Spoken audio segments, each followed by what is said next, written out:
यह कहानी की शुरुआत एक मनवा नामक गांव से शुरू होती है, जहां एक परिवार रहता था।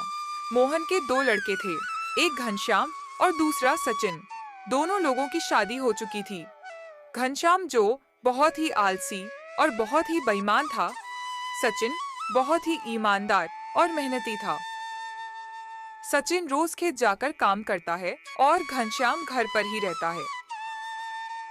एक दिन घनश्याम की पत्नी बोलती है, ए जी, सचिन रोज खेतों में जाकर पिताजी का हाथ बटाता है। आप भी जाया करिए और खेतों में काम कराया करिए, वरना पिताजी सारी जायदाद सचिन के नाम कर देंगे।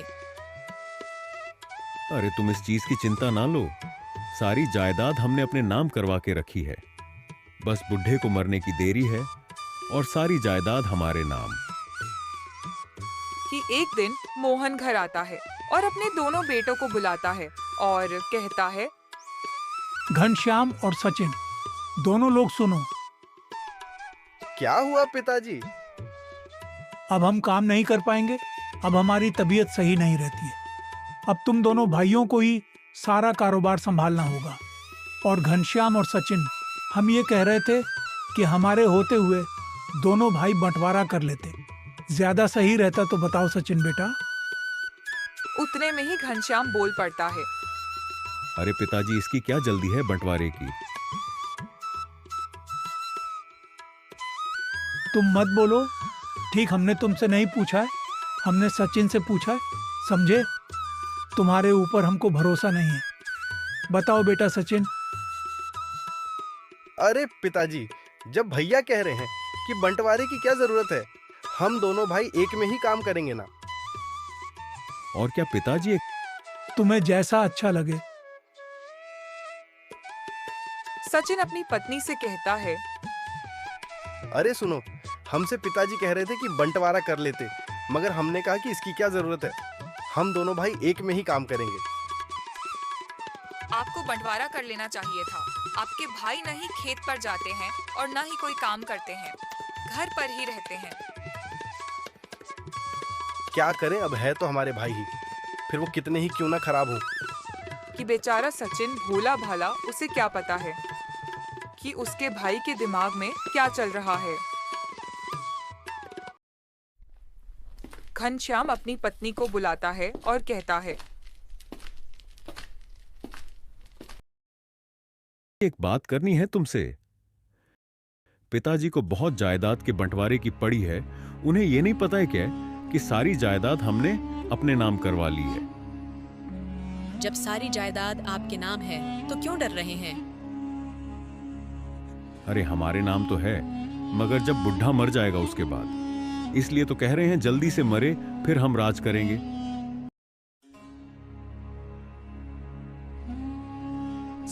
कुछ दिन बाद सचिन अपने पिता के पास आता है और कहता है कि पिताजी, हम जा रहे हैं जरा इनको मायके छोड़ने।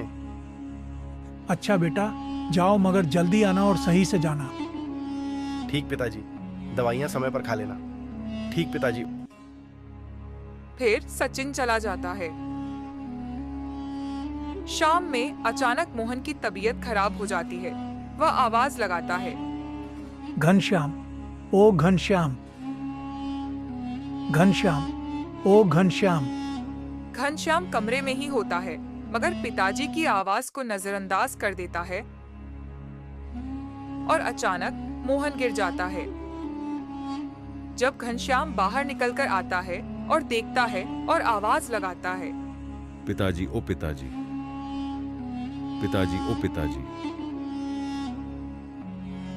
मगर मोहन की आत्मा निकल चुकी थी। और फिर घनश्याम सचिन के पास फोन लगाता है और उसे बताता है, ये क्या कह रहे हो भैया? फिर सचिन आ जाता है। पिताजी, ओ पिताजी, हमको छोड़कर क्यों चलेंगे पिताजी?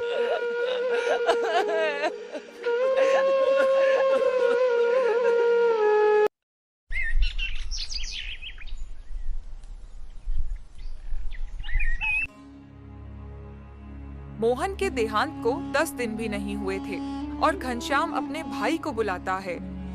सचिन, ओ सचिन, यहाँ आओ। फिर सचिन आता है।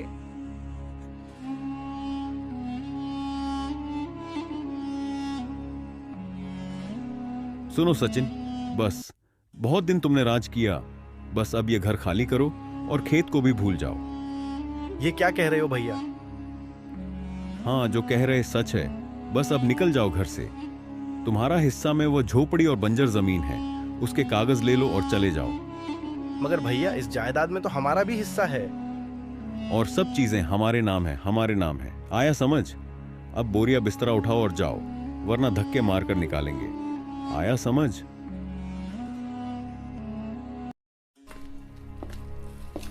फिर सचिन चला जाता है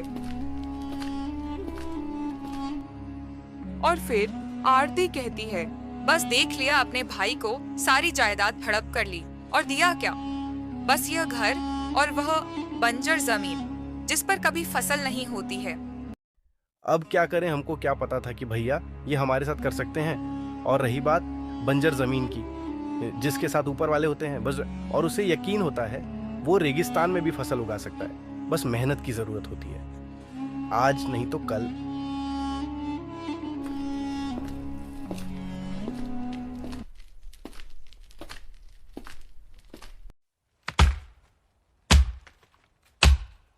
फिर सचिन रोज खेत में जाकर काम करता है, रात दिन एक करता है और बहुत ही ज्यादा मेहनत करता है। और इधर घनश्याम का सारा काम डूबता जा रहा था।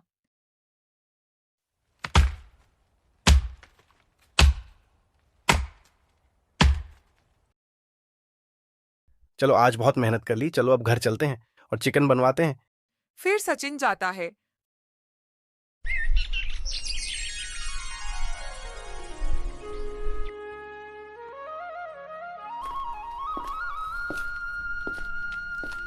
फिर कुछ दिन बाद जब सचिन खेत में जाकर देखता है तो वह देखता है कि खेत में तो फसल लगी थी और फसल बहुत ही अच्छी हुई थी।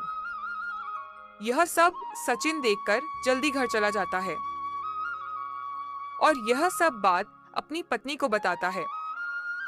फिर यह बात धीरे धीरे पूरे गांव में फैल जाती है। अरे भैया, सुना क्या? अरे सचिन ने वह बंजर जमीन पर फसल उगा ली। हाँ भैया, सुना। सचिन की मेहनत की दांत देनी पड़ेगी। और यह बात घनश्याम को भी पता चल जाती है और इधर घनश्याम का हर एक कारोबार खत्म हो रहा था। जी, सुनने में आ रहा है कि आपके भाई सचिन ने उस बंजर जमीन में फसल लगाई थी और फसल बहुत अच्छी हुई है। तो क्या हुआ? अभी तो फसल हुई है, काटी तो नहीं है ना? जी, आपके दिमाग में चल क्या रहा है? जो दिमाग में चल रहा है वो नहीं बताएंगे, बस देखते जाओ।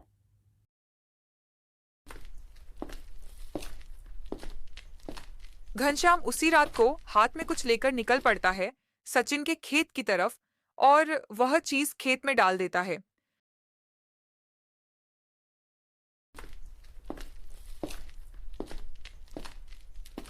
फिर अगले दिन जब सचिन अपने खेत देखने जाता है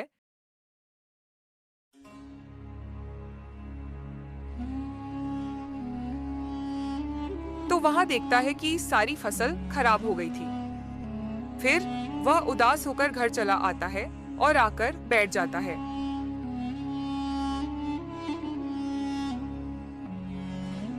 उतने में ही उसकी पत्नी आ जाती है।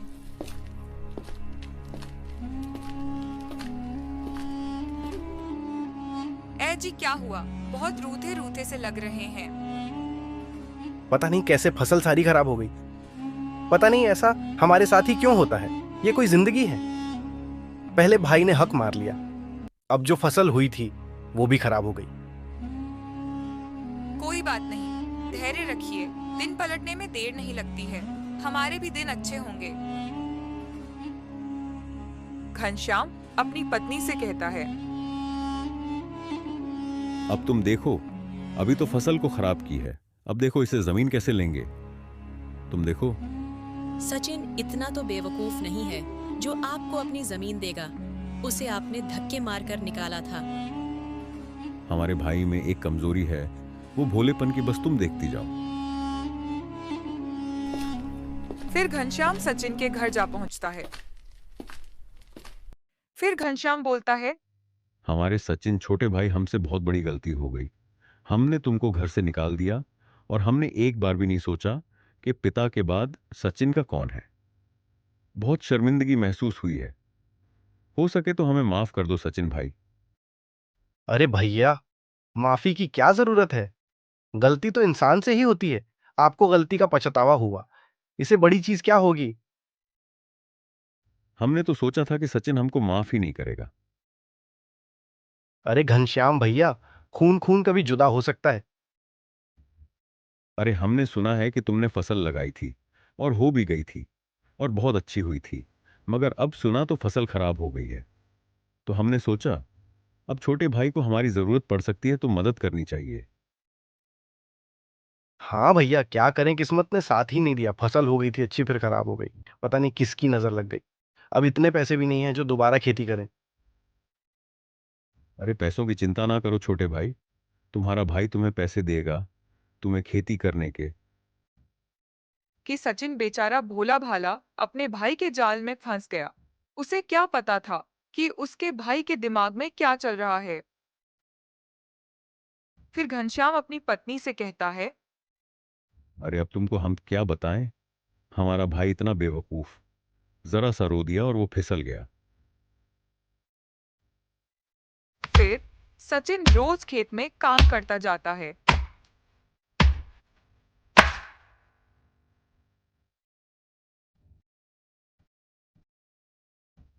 और एक दिन सचिन के भैया आ जाते हैं और कहते हैं, अरे सचिन, हमारे छोटे भाई, हमें तुमसे एक बात करनी है, मगर मना मत करना छोटे भाई, बहुत मान से आया हूं। हाँ भैया, बताओ। अरे हमारे छोटे भाई, हमसे यह तुम्हारी परेशानी देखी नहीं जाती है। इस बंजर जमीन पर अब फसल नहीं होगी, ये जमीन हमें दे दो और इससे बढ़िया जमीन हमसे ले लो। नहीं भैया, हमें अदला बदली नहीं करनी है जमीन की। और इस बड़ी जमीन ना, हमने सोचा था कि हमारे छोटे भाई परेशान है तो थोड़ी मदद कर दें, मगर तुम्हें मदद की जरूरत ही नहीं है। कि घनश्याम आग बबूला होकर चला जाता है। फिर सचिन घर पहुंचता है तो सारी बात अपनी पत्नी से बताता है। तो आरती बोली, नहीं, अदला बदली नहीं करिएगा।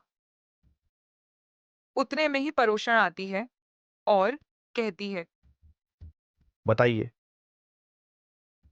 हम चले गए थे गांव अपने बेटे के पास, तो तुम्हें यह बात बता नहीं पाए। हमने सोचा जब आएंगे तब बताएंगे। एक दिन हम रात में जा रहे थे तुम्हारे खेत की तरफ से, तो तुम्हारे भाई को हमने तुम्हारे खेत में देखा था और उसके हाथ में कुछ था और वह फसल पर डाल रहा था। इतनी बात बोलकर परोशन चली जाती है। फिर आरती बोलती है, देख लिया आपके भाई ने क्या किया है। वही हम सोचे कि ये इतने भोले कब से होंगे, इनको सबक सिखाना पड़ेगा। हाँ, मगर कैसे सिखाएं? हमारे पास एक उपाय है। फिर आरती बताती है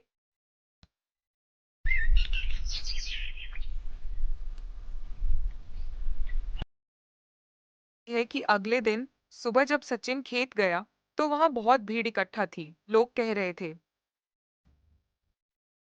अरे वह भैया, वह इस बंजर जमीन पर पहले फसल आ गई और अब सोने के घड़े निकल रहे हैं। क्या किस्मत है रे सचिन तेरी। फिर यह बात घनश्याम को पता लगती है और घनश्याम सोचने लगता है, अब नहीं रुकना है हमको, अब जो कुछ हो जाए है, अब हम जमीन ले ही लेंगे। इससे पहले फसल हुई, अब सोने से भरे घड़े निकल रहे हैं। फिर घनश्याम बौखला जाता है और सचिन के घर पहुंचता है और कहता है, सचिन, तुम अपने खेत दोगे कि नहीं हमें? उतने में ही आरती बोलती है, हाँ, देंगे, मगर हमको 10 लाख रुपए और आपकी जमीन चाहिए। हाँ ठीक, हमें मंजूर है। तो अगले दिन घनश्याम रुपए और अपने खेत के कागज देता है और वो लोग चले जाते हैं। फिर घनश्याम सोचने लगता है, इतना बेवकूफ हमारा भाई इतनी आसानी से मान गया, अब तो हम राजा हो गए। उसी दिन घनश्याम अपने नौकर को ले जाकर खुदवाने लगता है। जगह जगह खोदता है मगर कहीं भी घड़े नहीं निकल रहे थे। हाय रे, हमारे भाई ने हमें तो बेवकूफ बना दिया, अब हम क्या करें? हम तो बर्बाद हो गए। इसलिए कहते हैं कि कभी किसी का बुरा नहीं सोचना चाहिए, वो चाहे आपका भाई हो या गैर ही। क्यों ना देख लिया ना गड्ढा, अपने भाई के लिए बनाया गिर, उसमें खुद ही गया।